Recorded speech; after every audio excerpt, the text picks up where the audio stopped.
हा पेपर तुम्हाला कसा वाटला? सर आम्हाला पेपर असा वाटला जसे गाईटीतनी प्रश्न राहते तसेच होते, पण थोडेसे उत्तर असते त्याच्या मागे आम्हाला चांगला वाटला असता. अरे चिकू असं कधी असते का? हा, प्रश्न आणि उत्तर हे दोन्ही त्याच्या साथ म्हणजे का तुम्हाला? मग तुम्ही काय करत होते? आम्ही ना सर मग त्याच्यावर टिक मार करत होतो. म्हणजे एक तर टाइम पेपर द्यायला 1.5 घंटा लागते, ते कमी टाइम लागत 15 मिनिटात पेपर देणं होतं आमचा. फक्त आम्ही टिक मार करत होतो, हे बरोबर आहे बा, हे बरोबर आहे बा, हे बरोबर आहे. हो ना सर, आम्ही तुम्हाला भाजीपाला आणून देतो, वांगे आणून देतो, टमाटे आणून देतो, मिरच्या आणून देतो, जे म्हणलं ते भाजीपाला आणून देतो. आम्ही तुमच्या मनाला एक काम करतो, मग पेपर पण आमच्या मनाला तुम्ही नाही काढले. अरे अमुष्याची पैदाईश लेका, शाळेत याच्या वक्ती एवढं डोकं नाही चालत रे तू. हां, कधी येतं कधी नाही येत, कधी दुपारून चाट मारतं. असं कसं? सर तुम्ही भाजीपाला सांगता आम्हाला आणाले, मग भाजीपाला तोडायला तर जास लागेल, आणायला तर जास लागेल शेतामध्ये, आपोआप थोडी येते. हो ना सर, भाजीपाला आणायला जावं लागते. मग पैदल वावरात जाणं, तिकून घेऊन येणं भाजीपाला, मग हे टाईम कुठे जाईन? आणि सगळं 5च्या अंदर झालं पाहिजे. भाजीपाल्याची गोष्ट नका काढू इथं. भाजीपाल्याची आजची गोष्ट नाही ना. मी म्हणून राहिलो पेपर कसा होता बा, हलका होता का भारी होता? पेपर तर सर असा होता, मला वाटते मी जे अभ्यास केला त्याच्यातले प्रश्नच नाही आले, दुसरेच प्रश्न आले. म्हणजे तू ज्या पुस्तकाचा अभ्यास केला ते प्रश्न नाही आले, तुझं म्हणणं असं आहे? हो सर, मी जे अभ्यास केला ते प्रश्न आलेच नाही याच्यामध्ये, दुसरे चालते. म्हणजे चिकू राजा, तू अभ्यास कोणता केला? तुला जेव्हा पुस्तकाच्या बाहेरचे प्रश्न आले, तो पुस्तक कोणतं वाचलं? सर तुम्हीच तर म्हणे जे हातात पुस्तक पडून ते त्याचं वाचन करत जा. तू कोणत्या पुस्तकाचं वाचन करतं? मी ना सर बालवीर पुस्तकाच्या कहाणी आहे ना ते वाचतो हमेशा. मग हे अभ्यास काही करतं?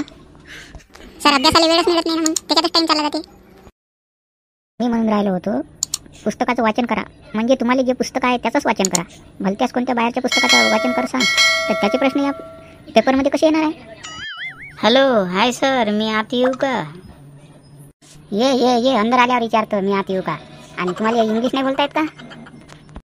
सर आपण मराठी माणसं आहे ना, मग आपण मराठीचाच वापर जास्त करायला पाहिजे. मग इंग्लिश कधी शिकसान तुम्ही? इंग्लिश शिकून का मला चंद्रावर जावं लागते, मंगळावर जावं लागते? तुले एवढा उशीर कसा काय झाला? आता हे 1.5 घंट्यातनी पेपर यायचा सुटला आणि तू 1.5 घंटा लेट आला ना, एवढा लेट कसा काय झाला? सर मी घरून घड्याळ पाहून बरोबर निघालो, तर बरोबर टाईम होता. इथे येईपर्यंतच माझ्या 1.5 घंटा झाला का? तू घड्याळ बरोबर टायमावर नसन लावून. घड्याळला बी टाईम लावा लागते का? ते चालत नाही का बरोबर तिच्या मतानं? अरे डोक्याच्या घड्याळले बी टाईम लावा नाही लागत का? आता नवी घड्याळ आणली ना बापानं, जशी आणली तशी टांगून दिली मी. चल बस वर्गात बस. आता पेपर कसा सोडवतो मग तू? सर तुम्ही एक पेपर लिहून टाका ना मानावाचा. अरे काल्या तुझ्या नावाचा पेपर लिहू म्हणजे असं काय तू मावर उपकार आहे रे? सर उपकार म्हणता हमेशाच म्हणता, जंगलातले कामं असले मला सांगता, टेकोई होय का आण म्हणता, खेकडे होय का आण म्हणता, मासोया होय का आण म्हणता, आणि मी अभ्यास काही करू म्हणून. वर्षभर तुला तसं कामं सांगतो का मी? जसे कामं तुम्ही एखाद्या गाडीने सांगता, मग पेपर एखाद्या वेळेस असते ना, तुम्ही तेवढं लिहून टाकायला पाहिजे. म्हणजे मी ते फुकट काम करू? एवढी मोठी पगार तुम्ही मास्तर लोक फुकटची घेता, शिकवायच्या वक्ती शिकवत ना. फक्त येता शाळेत बसता 5 वाजेपर्यंत, त्याला म्हणता भाजीपाला आणा, याला म्हणता हे आणा, त्याला म्हणता ते आणा. तुम्हाला का पगार नाही का? अशा नसते लेकरं ढप झालेले. आता तुझा हे पेपर गेला, तुला पेपर मिळणार नाही. मा पेपर गेला म्हणजे कसं काय? तुम्ही खाल्ला का सर मा पेपर? अबे काल्या तू पेपराला उशीर झाला, गैरहजर होता म्हणून तुला पेपर भेटत नाही. असं होय का? ठीक आहे, मी हर एक पेपराले मग असंच टाईम होईल ना, मला घड्याळ नाही बरोबर माझ्या घरची.